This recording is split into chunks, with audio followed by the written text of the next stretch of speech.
Kevin Inoue here again from Play Designer LLC and the YouTube channel. Today I want to do a quick compare and contrast between different levels. I've talked about these spring blowback shell ejecting guns.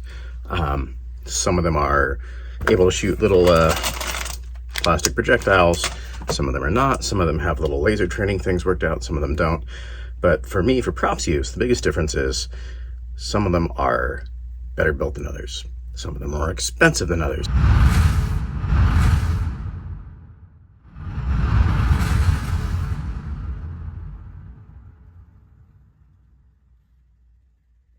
Here we got the $15 or so version, cheap cardboard box, and this is the Strike Industries Glock 17. I had a previous video about these. They come with a orange barrel. I've already replaced that on this with a 3D printed black plastic barrel, just for props use. So these are lightweight plastic, downsides, visible springs in here. The spring is on the outside of the barrel, so that's kind of compressed. Has dispenser looking thing. Sounds like cheap plastic. You can see the mold lines up here. This is just basically printed on in ink. Yeah, you know. But now I have something to compare to. This is the nicer version. This is the more like $50 to $60 something version. And so let's take a look at how they hold up. Now these more expensive ones, they are made to have this kind of laser training module be able to be inserted into it as well. And so when this is in the barrel, it actually doesn't work as well as a prop because you can kind of see this sticking out the end. But it does give you the training option of every time you fire, you have a little laser dot appear on target. And so as a dry fire trainer or something, that's fine, you know, and this can screw in and out fairly easily. So it's not a hard swap to make. And it's, you know, flathead screwdriver in the front if it goes in all the way. So, you know, as a prop, that's not really helpful. Unless you want to do some pre-production training with your actors where they're actually trying to line up the sights and actually make it do. You know, I wish you could just maybe make it cost $5 or $10 less to not bother with the laser. But, you know, I'm not, beggars can't be choosers. And, you know, maybe it's a laser pointer I can use to play with my cats. Two different systems so far on these higher end ones. One, like on the Hellcat, actually does catch the lip on the back of the round and pull that out, and for that it's got to be exactly right.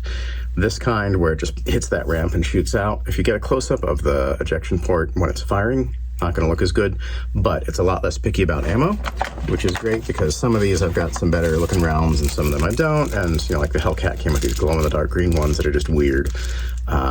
This will feed pretty much anything that's generally the right size, or I can even 3D print one so that it's not going to be too big a deal.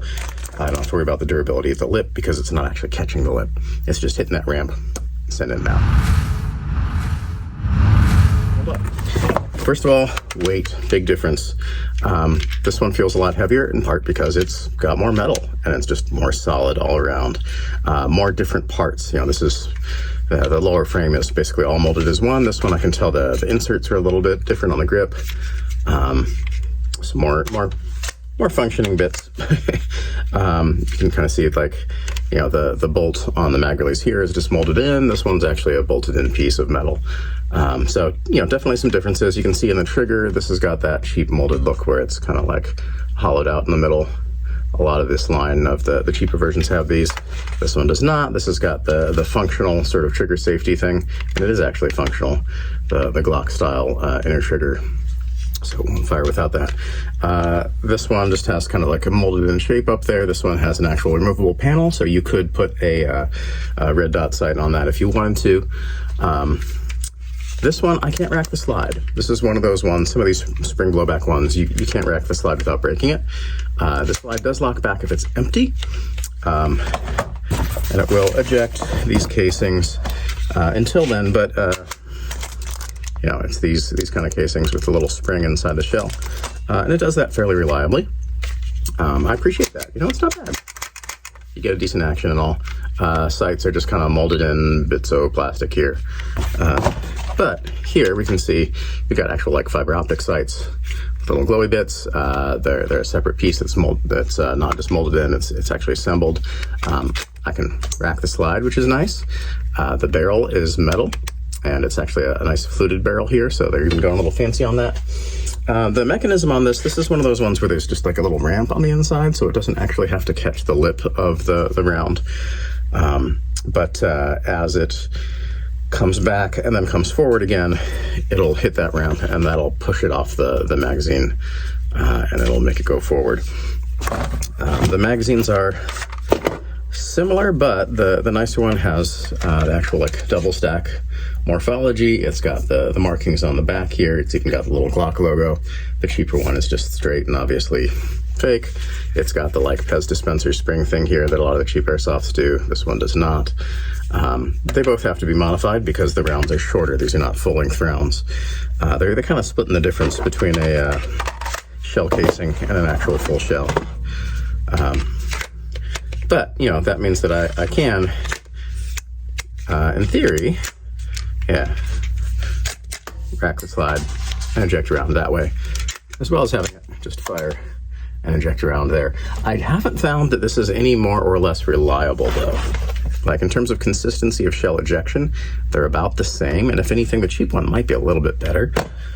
This one's maybe a little bit less reliable, but it certainly does look better and feel better, so I gotta give it points there. Construction-wise, it's actually got a recoil rod here, which the other one doesn't, and the spring is actually on that, so any of these details will hold up better. The logos are just much better done. It is still just painted in, but it's much, I don't know, classier to me. The lines are a bit sharper. It's got more detail on this back plate. The sights look a little bit better. The barrel size is better. I know this is just the one I 3D printed, but still, even just comparing these, the barrel looks more like an actual legit 9mm barrel on this nicer looking one. And definitely being able to rack the slide is very nice to be able to have that props action, something that your actor can do. Just to be able to do that when they're loading it or whatever on screen can be nice. And I do think it's going to hold up nicer in close-up. You've also got this nice text on the barrel itself. Strike Industries, what is that, 9x19mm. There is nothing on the barrel and the injection port on the cheaper one. And the finish is just nicer because, again, this is just black plastic. And this actually has some metal up here. It's not amazing. If this were a gas blowback and didn't have the shell ejection, it was just a gas blowback airsoft, it'd be like, it's fine, mid-level, whatever. And I would expect it to cost about what this costs, of $50 to $60. That's a pretty good price for a gas blowback that's got some metal in it. I'll take that. But the fact that it's got the shell ejection is just a really nice bonus. It's not perfect. The chamber versus barrel length is not exact. There's some other things where it's like, okay, that's not exactly how that would work. But, it's pretty darn good. I think it holds up pretty well. And I think the combination is great.